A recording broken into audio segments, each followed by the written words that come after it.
Hello, everyone. I'm Sherry Webb, certified life coach and author. And today I want to talk about when you lack confidence. The reason I chose this subject is because, very personal, I used to lack confidence. I still struggled in this area. And a lack of confidence comes from fear. So it comes from fear of judgment. It comes from not really believing in yourself and believing in your abilities. And when you lack confidence, the only way from my personal experience, the only way to build confidence is to take action, right? So I used to be a hairstylist. When I was a hairstylist, I was so confident in doing hairstylist, y'all. Like, you couldn't tell me that I couldn't do hair because I knew I could. And because I knew I could lay your hair out, I didn't lack confidence in that area. Like, I knew if somebody sat down in my chair, they was going to get up from it red carpet ready, all right?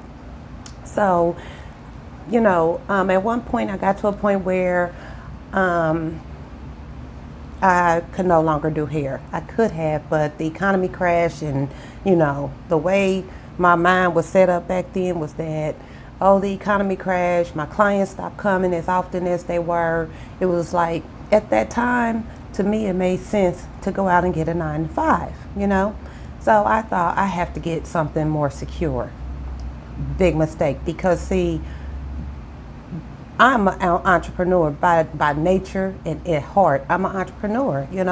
So I went out, got a 9 to 5, and this was back in 2006, 2007, that I was like, I have to get a job now.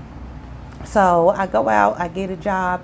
Between that time and now, let me tell y'all, I have lost jobs from being laid off, fired, company being bought out, hating a job, going somewhere else, being railroaded on a job, being forced out, politics, all kinds of stuff. Okay, so there's no security in a secure job, and I realize that. And I also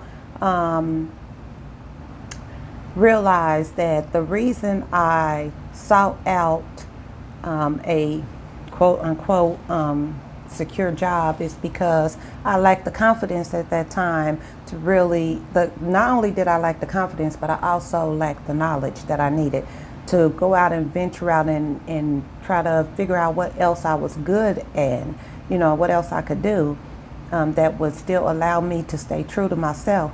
So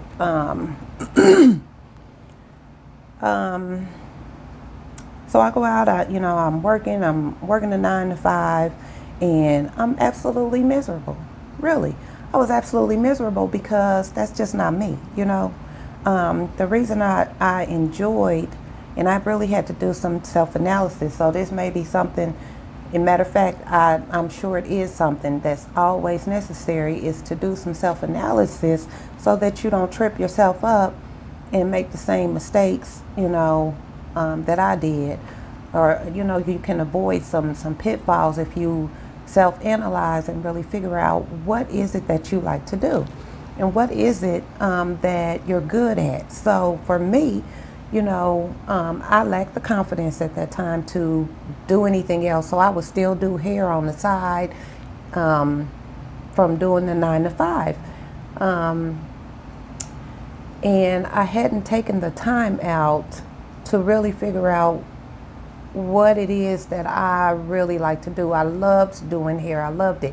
And so once I took the time and really, I had to dig deep, like, why did I love that so much? It wasn't just about, being able to having the ability to make someone's hair look great. That was a huge part of it. Yes, it was, because I still to this day, do my own hair. I don't enjoy the process anymore, though.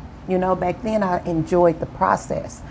But what I also realized once I took the time out and really kind of, analyzed what it was that I loved about it, it was the conversations that I had with my clients. It was the connections that I made with them. It was the friendships that I formed in the process. And during the process, it was them trusting me. Not only, and for black women, they do not play about their hair. So for them to entrust me to do their hair and to make them look beautiful and make them feel good, and that in itself gave them a little boost of confidence. But for them to entrust in me, to trust me to do that, as well as they would sit in my chair and tell me, some of their problems, their secrets, their struggles, and for them to trust me, for them to open up like that, for me, it was everything, because they knew that it wasn't going no further than this chair, this seat right here between me and you. It wasn't going. So once I took the time out to really figure out what it was that I loved so much during that process of when I was a professional hairstylist, I started writing. As a way to release frustrations and my thoughts and things, my own personal struggles. And that writing turned into something very therapeutic for me. It became therapeutic, and then it turned into a desire to really want to help people through my words, to overcome, their fears, to build up their confidence, to help them figure out exactly what was holding them back in life. And so, the reason I really, really want to touch on this subject today is because if you are somebody that's really struggling with confidence, you're lacking confidence, you got to really dig deep and understand that only time you really lack confidence is if you fear an outcome, a reaction, what somebody may say, what people may think, your own thoughts about yourself and what you really believe that you're capable of doing. And what I've discovered is that, you're capable of doing anything that you put your mind to, anything that you believe that you're able to do. You just have to take the first step. You have to step out, and once you step out and you step into and past your fears, you'll feel more confident. So like for me personally, doing videos is not my thing. They make me nervous. I get anxious every time. I haven't made a video in forever. Not because I haven't wanted to, it's because I pretty much just lacked the confidence, and I was scared. I'm scared, like, oh my God, people are gonna be watching me, and people are gonna see this, and people can judge me, and people can say whatever. And, I had to talk to myself. I'm a life coach, so of course I have to coach myself sometimes.